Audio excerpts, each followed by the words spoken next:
están? Es un gusto volver a encontrarnos en este espacio para discutir temas vinculados al derecho de la propiedad intelectual y de la competencia. Es un espacio que la maestría de la Pontificia Universidad Católica nos ofrece, nos facilita, y por supuesto es un gusto estar también de regreso con el profesor Alex Sosa, gran amigo también, conversando sobre estos temas. El día de hoy hemos decidido, luego de un muy breve intercambio de ideas sobre qué cosa íbamos a hablar, hemos decidido conversar sobre un tema muy trascendente, que es el principio de adecuación social. Para los amigos que nos están viendo, el principio de adecuación social tiene varias aristas. Podemos no solamente hablar allí de publicidad discriminatoria, podemos hablar incluso de publicidad sexista, temas realmente sensibles que han merecido pronunciamientos muy interesantes por parte de Indecopi y que seguramente ahora vamos a tener oportunidad de conversar con bastante calma, ¿no? Así que bueno, primero darle la bienvenida a Alex de nuevo a la conversación. Y voy a empezar, por supuesto, lanzando una primera idea. La Ley de Represión de Competencia Desleal en el Perú recoge este principio de adecuación social. Principio de adecuación social, además, que tiene una historia un poco tormentosa en el Perú, ¿no? En primer lugar, como tú recordarás, antes de la existencia de la ley actual, tenía un alcance determinado. La Ley de Represión de la Competencia Desleal le dio un alcance distinto, trató de objetivarlo, digámoslo de esta manera. Y luego vino el Código de Protección y Defensa del Consumidor y metió del contrabando lo que la Ley de Represión de Competencia Desleal había eliminado con acierto.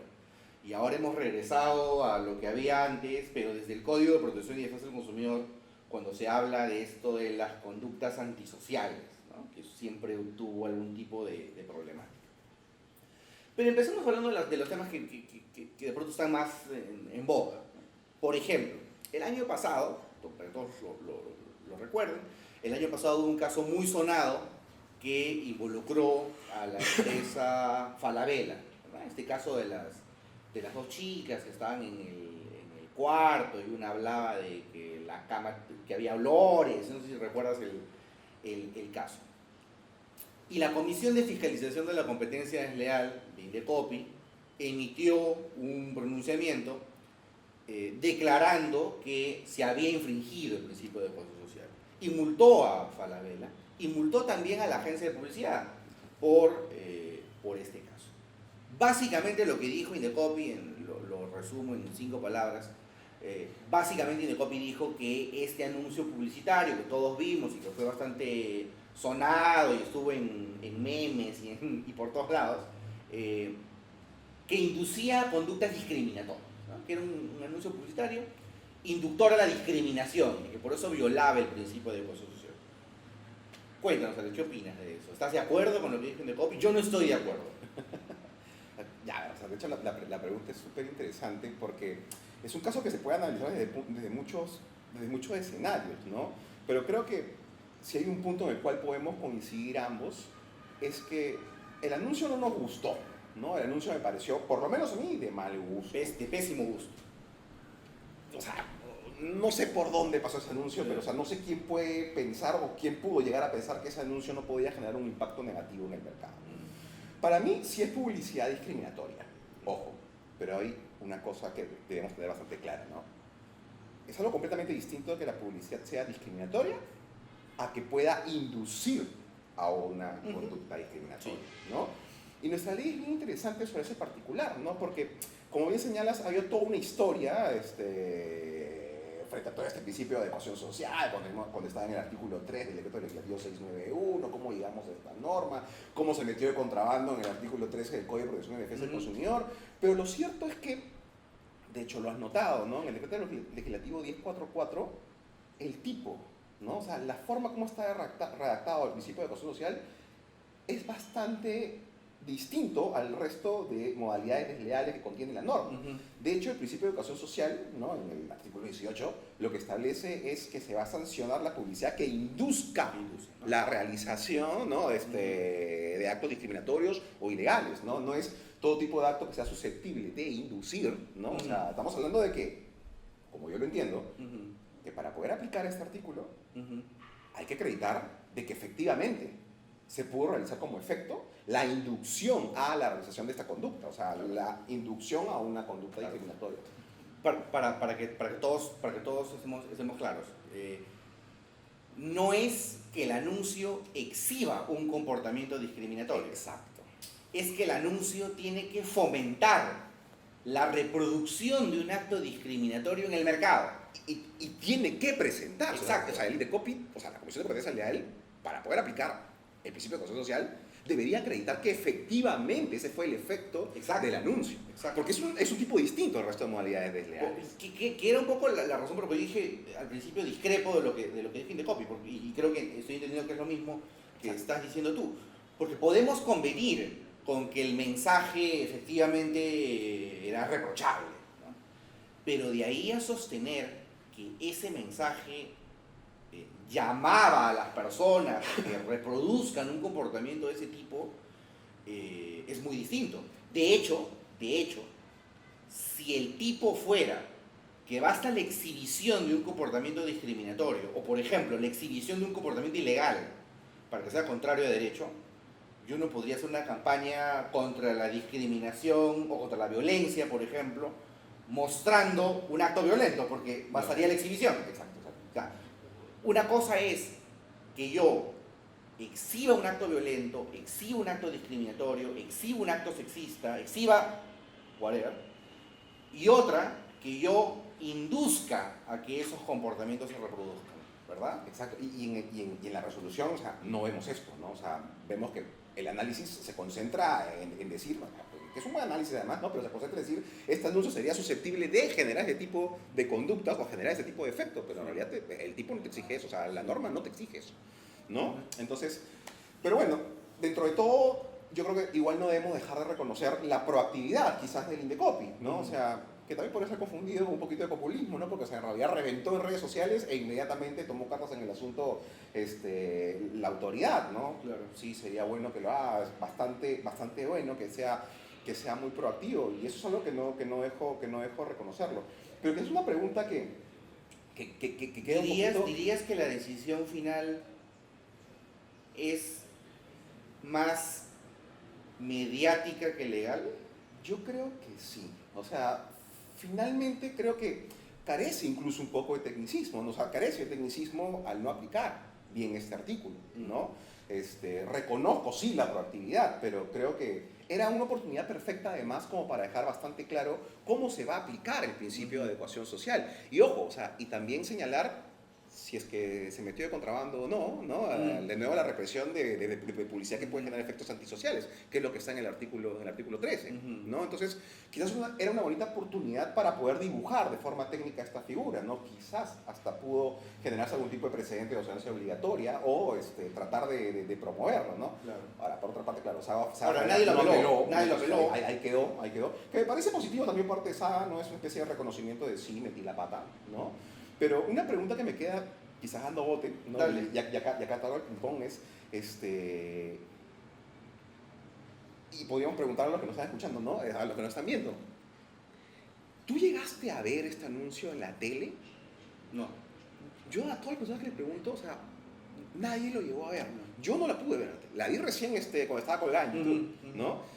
¿Y por qué sucedió eso? Porque inmediatamente reventó en redes sociales, se viralizó, la gente empezó a comentar, o sea, la gente empezó a quejarse por redes sociales y el anuncio creo que fue levantado en 1 o 2 horas, ¿no? Entonces la pregunta que me surge es, ¿qué tan necesaria era la intervención del Indecopy? ¿Qué tan necesaria era la intervención de algún tipo de autoridad? ¿No será que en la actualidad con las redes sociales el mejor posicionado para poder corregir este tipo de conductas somos nosotros?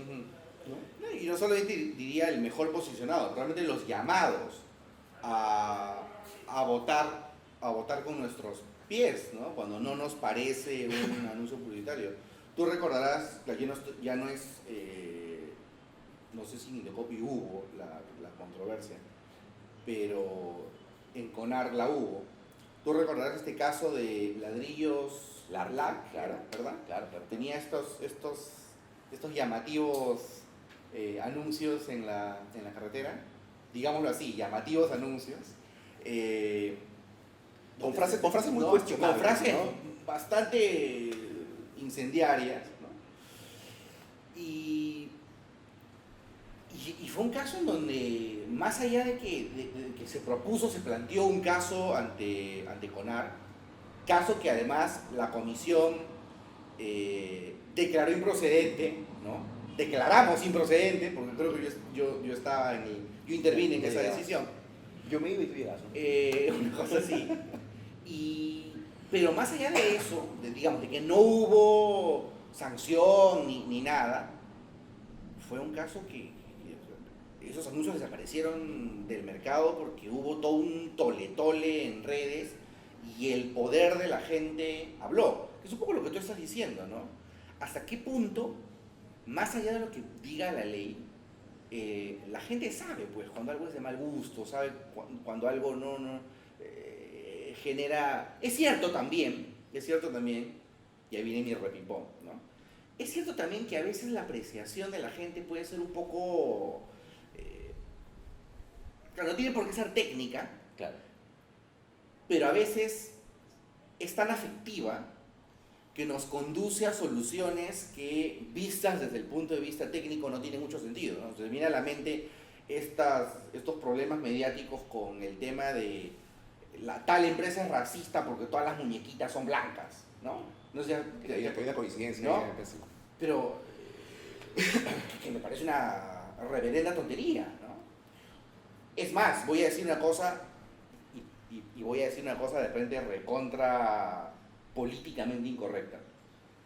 Y tengo que decirlo con cuidado, además, para que no se... Esa parte tiene que omitir. Para que no se... No, pero lo voy a decir con cuidado. Porque yo soy firme creyente de que en los espacios académicos, por ejemplo, tenemos que ser absolutamente plurales. Estoy de acuerdo en eso. Pero, por ejemplo, y voy a hacer una cosa exagerada, pero de repente alguien que nos está viendo podría parecerle que no es exagerado. Digo, ¿por qué Alex Sosa y Gustavo Rodríguez, por qué no es un hombre y una mujer conversando, ¿no? No sé si has escuchado eso. ¿Por qué en un evento académico no hay igualdad en el número, ¿no? Y a mí me parece, por supuesto, que súper deseable que exista pluralidad. Por supuesto, eso es lo que a mí me parece. De otro lado, yo no llamaría a una persona por el hecho de que sea hombre o por el hecho de que sea mujer. Llamaría a alguien porque tiene las competencias para hablar de un tema. O sea, ¿me sigues? Sí. Entonces, yo no sé si este discurso ya mediático, que es importante y que te permite efectivamente votar con tus pies, a veces nos conduce a situaciones que más bien pueden ser peligrosas. O sea, un poco tomando tu pregunta. Sí, yo creo que la gente debe decidir, pero la pregunta es, deberíamos, y esa es la pregunta para ti, ¿no? Deberíamos de alguna manera, o sea, ¿cuál es la frontera entre la elección popular y la decisión legislativa y técnica? O sea, Claro, o sea, los ejemplos que aparte comentas son buenísimos como para darnos cuenta que también se puede llevar a excesos, ¿no? O a medidas extremas a través del uso de las redes sociales, ¿no? Quizás en varios puntos están completamente divorciados el tecnicismo legal y lo que realmente crea la gente. Pero yo creo que genera como efecto un ejercicio bastante interesante. Uno, para las empresas anunciantes, ¿ah? O sea, lo que ya deben saber las empresas anunciantes al día de hoy es que el público es bastante sensible, Sí. bastante apasionado, y ahora la valla es mucho más alta, ¿no? Mm. No es un tema de que tú diriges tu publicidad comercial a cierto público objetivo, ¿no? Y con eso te quedas tranquilo. Llega a todo el mundo, y si es que a cierto sector no le gusta, te van a reventar en redes sociales. Así no sea tu público. Entonces, la valla es más alta, tienes que adecuarte o sea, tienes que tener más filtros al momento de hacer tu publicidad comercial. Mencionabas el caso del LAC. ¿Tú recuerdas que la defensa de esta empresa era, oye, pero mi publicidad, ¿no?, se ha hecho de acuerdo al público objetivo para el cual está dirigido, ¿no? Y de hecho no comparto esta posición, ¿no? Pero lo que le decía esta parte era, Mi público objetivo... Bueno, no recuerdo la defensa porque resolvimos improcedencia, así que el fondo no lo... Claro, fue improcedencia, pero a ver, hablo de la defensa cuando llegamos al tema, porque tú sabes que con algo como sistema de autorregulación lo que busca es acelerar el procedimiento, Sí, ¿no? sí. Y hubo conversaciones con la empresa también, como diciendo, oye, ¿qué estuviste haciendo? ¿No? Entonces un poco la línea iba por ese lado, que aparte ahora que recuerdo también lo dijo creo que en redes sociales o lo mencionó por ahí en una entrevista que no recuerdo. Para que quede claro, las pasado- conversaciones han las tuvo la pasado- Secretaría han pasado- Técnica. claro, Yo era comisionado. No me interrumpas, pues. Bueno, pero ya, la defensa un poco iba por ese lado. Sí. Mi público objetivo, ¿no? Sí. Son tales personas Sí. y a ellos les gusta, ¿no? Ver a chicas con poca ropa y tanta cosa más, ¿no? Entonces era como que esas frases y el uso de Vania Bludao era como para ese público. Claro. Bueno, qué pena, ¿no? O sea, no me importa si le gusta al público objetivo, no. O sea, a la gente no le gustó y esto reventó en redes sociales y tuviste que levantar tu anuncio, Sin duda. ¿no? Entonces, por ese lado me parece interesante porque la valla la pone mucho más alta, ¿no? Entonces, ahora, como anunciante, tienes que medir bien el efecto o las consecuencias que puede generar tu publicidad comercial frente a cualquier público que le pueda resultar desagradable, ¿no? Pero a eso iba, o sea, justamente esa era mi pregunta. Yo puedo convenir, regresando a mi ejemplo raro, aunque no tan raro, de la pluralidad en los eventos, por ejemplo. Yo puedo estar de acuerdo, de hecho puedo y de hecho siento empatía con ese argumento, ¿no? Que por supuesto hay que dar igualdad de oportunidades, igual de espacios, creo que las universidades deben hacer ese esfuerzo, creo que las empresas deben ser conscientes de la sensibilidad de la gente, yo estoy totalmente de acuerdo con eso. La pregunta es, ¿debe la sensibilidad de la gente ser base para regular de una determinada manera? Ser base jamás. Yo te diría que si algo está ocurriendo es que te está demostrando que la sensibilidad de la gente, por lo que tú dices, la valla es más alta incluso que la regulación, que la gente por supuesto castigue como quiera castigar, Es que, pero claro, Indecopi no. exacto, es acá donde quería llegar. O sea, yo creo que la solución a este problema es una solución comercial. El Indecopi, el Estado, no debería de ninguna manera reprimir ese tipo de actos a través de la publicidad comercial, porque el mejor posicionado para hacerlo somos nosotros a través de las redes sociales. Okay. Incluso llegando a extremos, ¿ah? Como digo, incluso llegando a extremos. Pero es acá donde creo que sí se debe presentar el divorcio completo, ¿no? Ya los años y las nuevas tecnologías nos han demostrado que nosotros podemos solucionar el problema, incluso siendo un poquito extremistas, ¿ah? Pero ya, creo yo, no sería necesaria la intervención por parte del Indecopi. O sea, tú, Alex Sosa, eliminarías el principio de consenso social de la ley. De Sí. competencia legal. Sí. En todo caso, y te propongo acá y otra pregunta de ping-pong, ¿no? O sea, ¿sabes qué? Si quieres mantenerla, no debería estar dentro de la ley de competencia desleal. Ya. Debería irse a la ley de protección al consumidor, al Código de Protección y Defensa del Consumidor, ¿no? Y acá te quiero regresar a una parte técnica. Ya. ¿Qué tiene de acto desleal el principio de adecuación social? O sea, si partimos de la premisa que el decreto legislativo 1044 lo que busca es reprimir, ¿no? Actos contrarios al principio de competencia por eficiencia, o sea, el no competir sobre la base de tus propios méritos o esfuerzos, ¿dónde encaja más o menos esto del principio de adecuación social? O sea, digamos que un anunciante que utiliza el mal recurso de lanzar una publicidad que pueda ser sexista o discriminatoria, ¿no? Finalmente, con poco acierto, ¿no? Está haciendo uso de sus propios recursos, sus propios méritos para competir, ¿no? O sea, ¿cuál es la parte desleal en este asunto? Es bien ambiguo, o sea, no puedes encalzarlo fácilmente en esa base. Tú dices protección al consumidor, tampoco me queda claro realmente que en protección al consumidor sería ¿qué? ¿Sería falta de idoneidad? ¿O sea, un tipo específico? O sea, por eso digo, jalarlo por discriminación. O sea, pero claro, o sea, a ver, o sea, la lógica de protección al la consumidor. discriminación del consumo no es... No, o sea, lo metería como una. O sea, principio de control social, Sí. lo metería como una figura del Código de Protección y Defensa del Consumidor. O sea, y el órgano competente dentro de este. Idea al aire debería ser un órgano resolutivo. O no puedo decir que me agrade la idea, en realidad no lo... Pero ojo, mi idea principal es Sí. no se debería Está bien. regular, no se debería reprimir. Dale. Yo no lo metería en el Código de Consumidor, para ser honesto. Pero a ver, tomemos otra cosa más. Tú, y de hecho aquí tuvimos no sé cómo llamarlo, un intercambio académico de ideas sobre específicamente la publicidad sexista, ¿no? Para que todos lo sepan. Acá el buen Alex publicó una columna, ¿verdad? En donde hablaste de la publicidad sexista y el papel de la autorregulación, ¿no? En este tema. Una columna muy interesante que a mí no me gustó. y de hecho yo publiqué otra diciendo que no me había gustado. Pero para que todos recuerden tu punto y tú tengas oportunidad de volver a difundir lo que dijiste. Claro, o sea, ¿Cuál es tu posición sobre la publicidad sexista?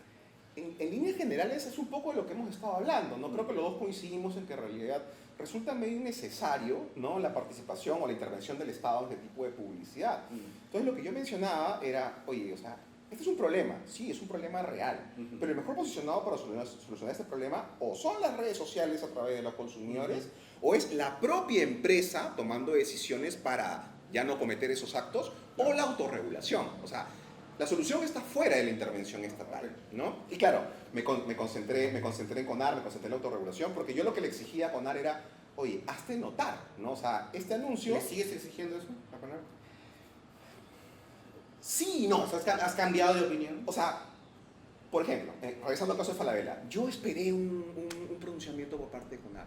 Es que, a ver, el exigirle a CONAR su intervención es porque justamente es la forma a través de la cual, ¿no?, la autorregulación, que en el mundo entero siempre debe contener un aspecto ético, ¿no?, un contenido ético, es donde debe participar.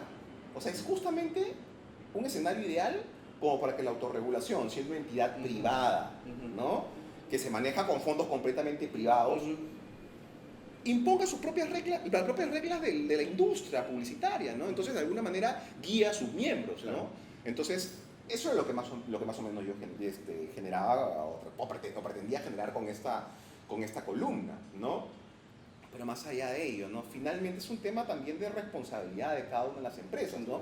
Creo que un gran ejemplo de esto, como también lo he mencionado antes, es Bacus, ¿no? O sea, Bacus durante los 90 y 80 nos tenía acostumbrado a anuncios publicitarios donde sí o sí se mostraba la figura de la mujer, se explotaba, ¿no?, esta figura erótica, y de un momento a otro, ¿no?, decidió cambiar completamente la línea de estos mensajes y ahora no utiliza el sexismo, no utiliza ningún tipo de estos recursos.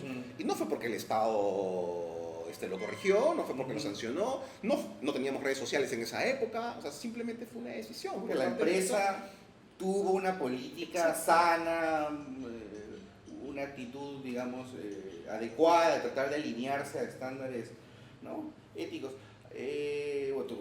Bueno, te voy a decir una cosa, una confesión, ¿no?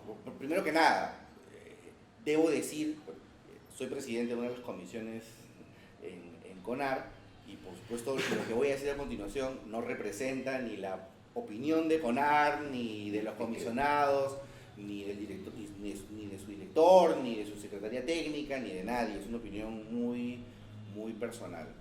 Pero yo sí creo que CONAR, y tomo tu comentario, está llamado, o estamos, de alguna manera me incluyo, a tener un papel un poco más proactivo.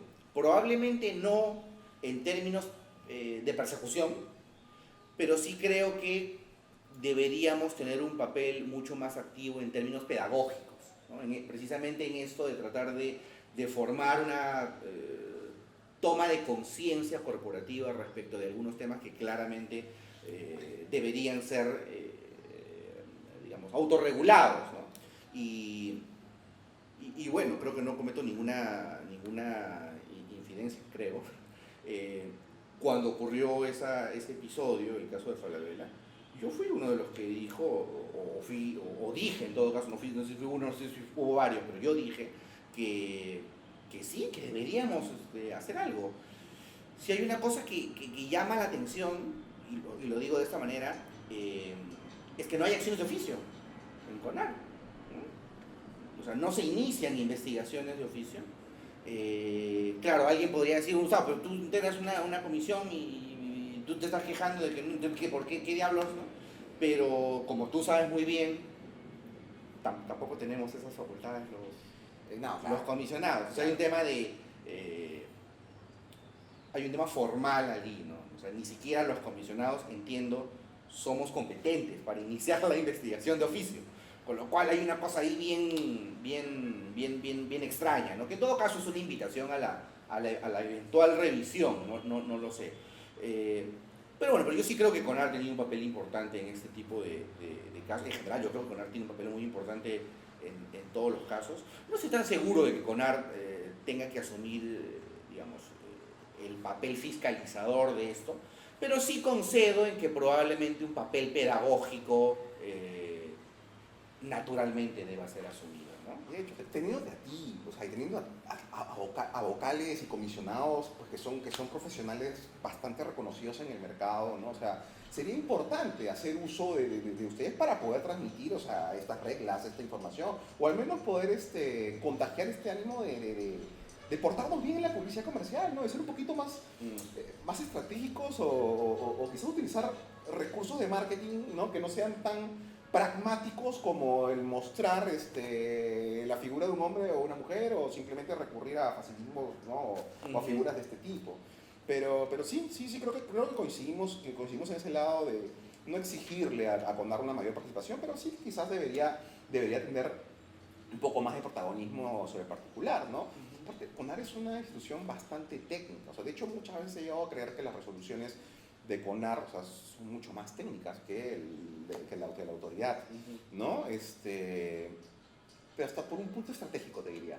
O sea, si CONAR quiere tener más presencia en el mercado, o sea, como un tribunal de solución de conflictos privado, o sea, justamente donde está un nicho bastante atractivo que nadie, por lo menos hasta hace un tiempo, pues se encargaba de ello, es justamente sobre la publicidad que pueda ir en contra de principios éticos, ¿no? Y creo que ese espacio lo aprovechó el Indecopi, ¿no?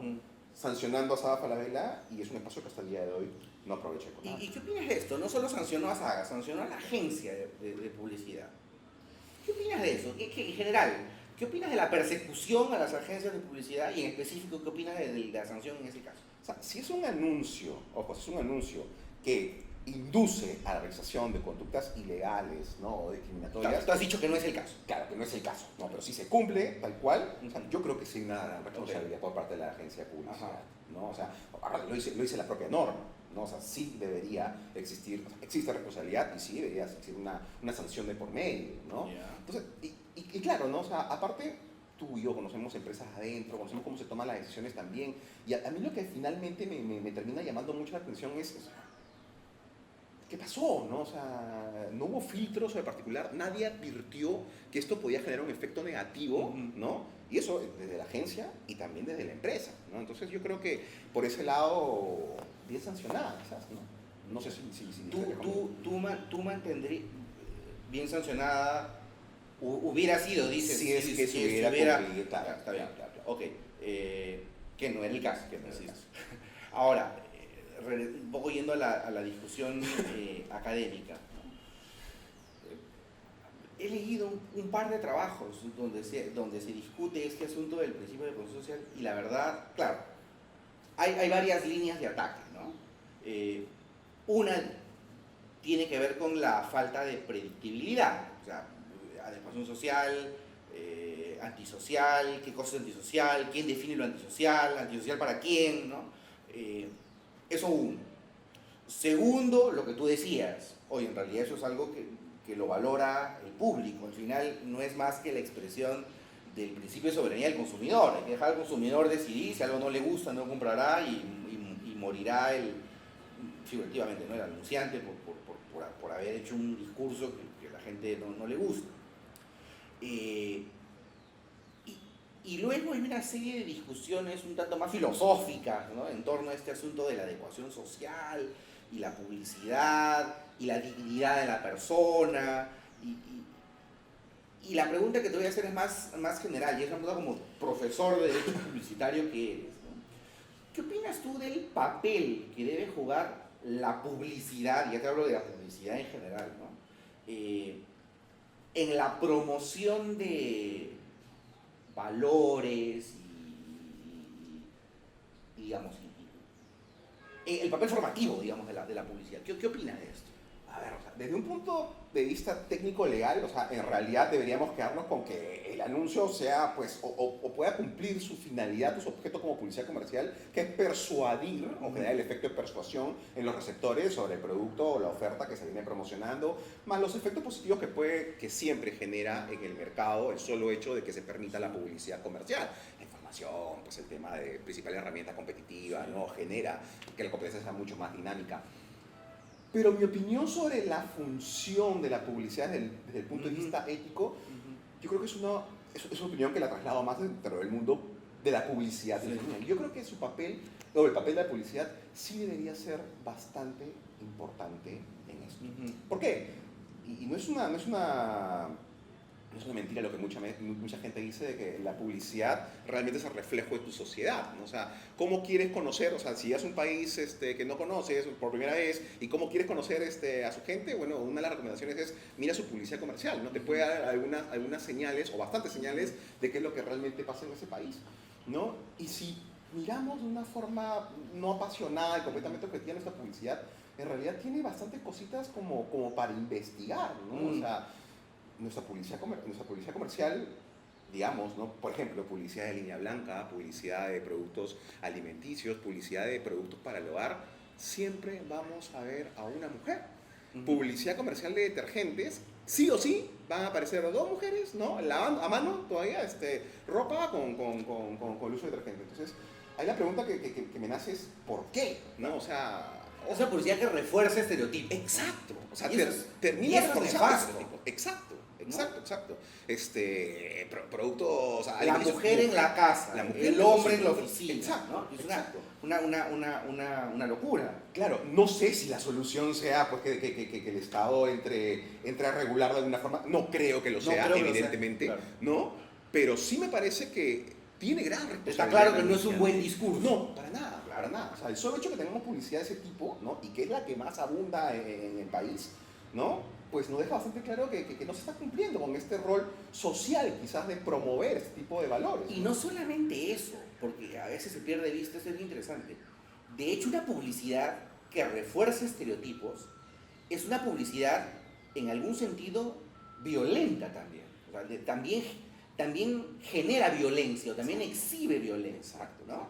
Es una forma de agresión a la sociedad en su conjunto. Con lo cual, otra vez, regresamos a que efectivamente pareciera que hay mucho trabajo por hacer en el terreno del abordaje publicitario, ¿no? Te lanzo un último tema, un poco para ir cerrando. Tú mencionaste el tema de la información, y a mí el tema de la información siempre me hizo ruido, porque en algunas resoluciones Indecopi habla de este asunto de que esta publicidad de alguna manera no tendría tanta trascendencia o tanta importancia, o tanto valor o tanto mérito positivo, precisamente porque no transmite información, ¿no? Este asunto de, por ejemplo, cuando se regula la publicidad comparativa, ¿no? O sea, ¿te acuerdas de este presidente Coca-Cola, creo, ¿no? Coca-Cola Perú Cola, ¿no? Decía, como es subjetivo, entonces no hay información, y como no hay información, entonces no merece tanto.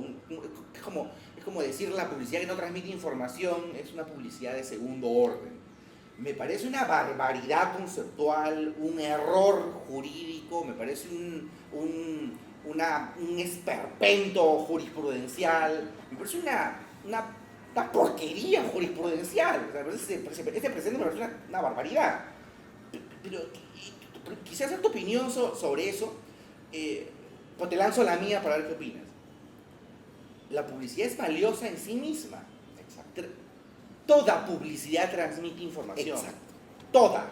O sea, esto de que hay publicidad que transmite información y publicidad que no transmite información, eso es una barbaridad. ¿Sabe Dios quién se lo inventó? Eso no existe. Eso no existe. Podrías calificar entre información comprobable o que puedes comprobar e información que quizás no porque es que es otra cosa. Pero información es. La sola existencia del anuncio transmite información en el mercado.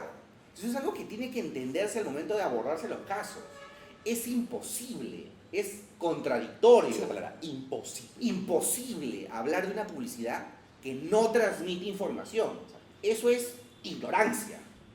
Pero no sé si estamos, o sea, bueno, ya vi que estás de acuerdo, pero ¿te parece importante?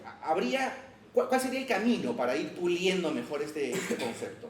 Porque yo creo que nos conduce a varios peligros jurisprudenciales. Sí, claro que sí. O sea, me gustaría decirte que existe una solución, ¿no? Y que la solución se pueda generar en virtud de la jurisprudencia. Pero en realidad no, o sea, la propia norma. O sea, si queremos encontrar una solución a este gran error, ¿no?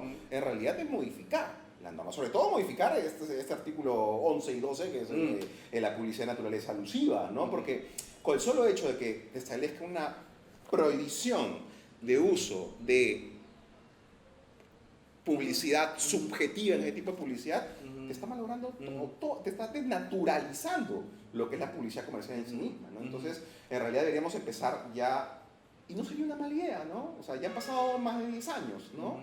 Quizás esta norma, que es mucho mejor que el decreto ley 26122 y el 691, ¿no? Ya quizás sea momento de afinarlo un poquito más, ¿no? Sí.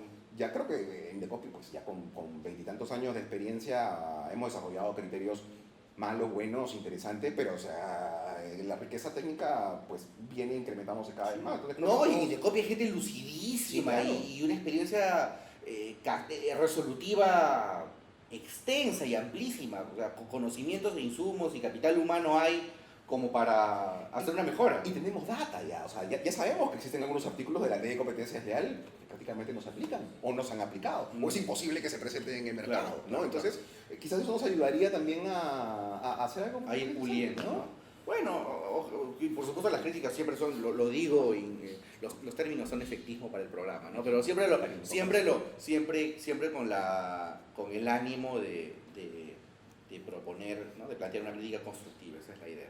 Pero bueno, como siempre, hablar contigo es muy interesante y por supuesto tener la oportunidad de llegar a todos ustedes a través de este pequeño programa. De hecho, Alex y yo estamos pensando para este 2020 lanzar algunos proyectitos que creo que van a estar muy interesantes, así que es posible que nos vayamos a encontrar más a menudo.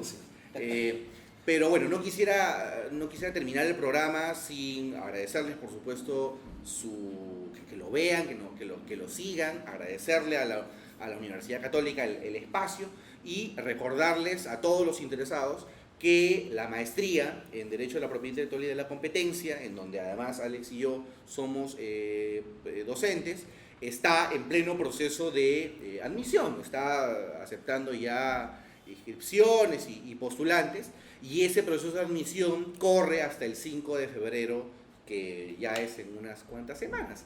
Así que los invito efusivamente a que postulen, en primer lugar a que tomen la decisión de estudiar una maestría, porque creo que es una decisión importante, y a que elijan una maestría en Derecho a la Propiedad Intelectual y de la Competencia de la Universidad Católica. Ya saben que tienen hasta el 5 de febrero, que no se les pase el plazo, porque no les vamos a dar ninguna prórroga. Así que anímense, siempre un gusto hablar contigo, Alex, y un gusto encontrarnos con todos ustedes. Nos vemos hasta la próxima. Chao.